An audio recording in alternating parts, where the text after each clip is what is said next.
Do you ever wonder how much trash our country makes each year? The numbers are astounding. Recycling is no answer to that trash problem, but there are three simple words that can help curb that problem. Use less stuff. It's the perfect solution to our trash problems in our country. Robert Lilienfeld came up with these three words. He is the editor of the ULS report, and it is a brilliant idea to help curb those problems. Robert is here with us today to talk more about his ULS report. Good morning, Bob, and how are you doing this morning? I'm fine, even though it's early Sunday. I'm happy to be here. Still a little bit coherent this morning? Yeah, I've had my coffee, and then I'm ready to chat. Okay, I'd like to thank you for taking your time out of your Sunday morning and joining us today on Focus. I understand you're the editor of the ULS report. What exactly is ULS? Sure. ULS stands for Use Less Stuff. And the way we came up with this idea was, you probably remember the three R's: reduce, reuse, and recycle. Well, we really know how to recycle quite well. It's reducing and reusing we need to worry about, and reducing is really what using less stuff is all about. And when did the ULS all start? It started in April of 1994. I was speaking to actually a group of reporters. It was sort of a mini press conference about why we need to go beyond recycling. And some crusty old guy from Staten Island raised his hand and said, "What are you talking about? 3 words or less. I got to write about this." And I said, use less stuff. Mm-hmm. And everybody laughed, and the guy came up to me afterwards and said, you ought to write a newsletter. And basically, that's what I did. And it started all from there? Yep. Well, what are some of the goals or main concept of use less stuff? I mean, it's pretty much wrapped up in those 3 words, but can you extend it a little more beyond that? Sure. When you think about some of the more important issues that face the environment, and I don't just mean where you live, where I live, but I mean globally, and I know you're aware of this major global warming conference that's going on in Kyoto next month. If you think about those sorts of issues, things like climate change, global warming, habitat destruction, those are the kinds of things we can't recycle our way out of. We'll never be able to recycle enough products, for example, to offset global warming, because it's based upon the fact that we use a lot of energy. So one of the things we want people to focus on is how they use energy. And we need to think more about what we consume and what we buy, not just what we throw away. And that's really the essence of what we're talking about. Do you have any figures of how much trash we Americans produce each year?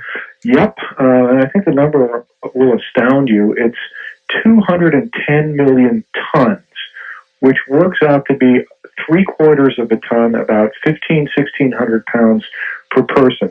And what that means is, on a family basis, you generate enough trash each year to literally fill your house. Geez, that's a lot of trash. And how much of that trash is usually recycled?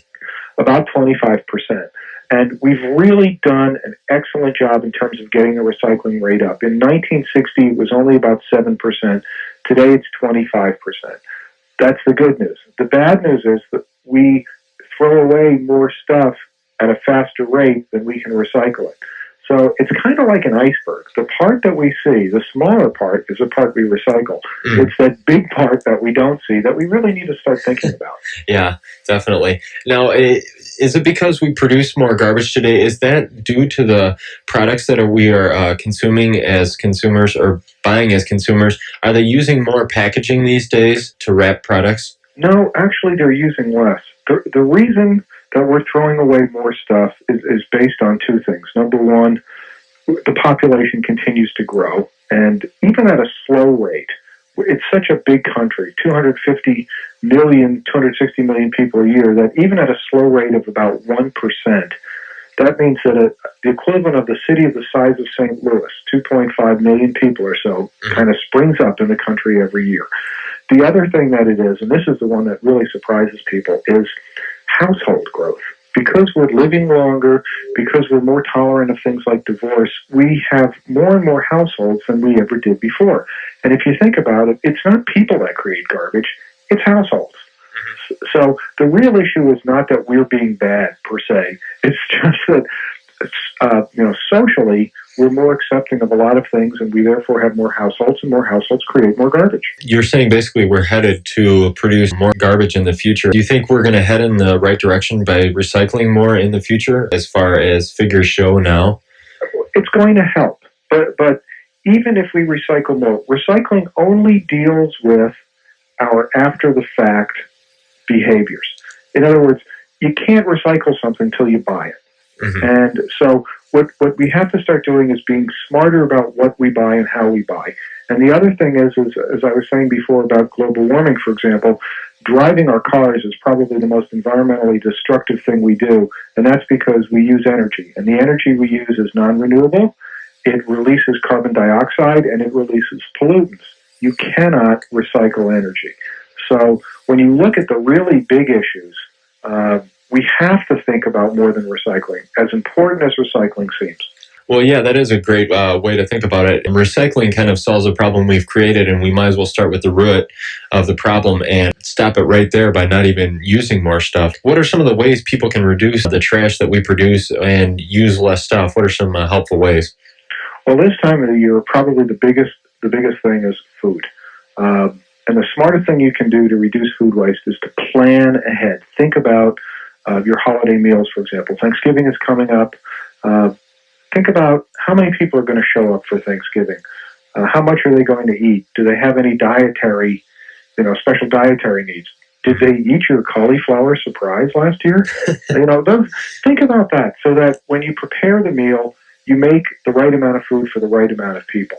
Also, when you serve food, for example, don't heap up lots of stuff on their plates. But put a reasonable amount on the plate. If people are still hungry, they'll come back for seconds. And as a host or a hostess, that's really a compliment. You'd rather the plates were empty than the plates were full.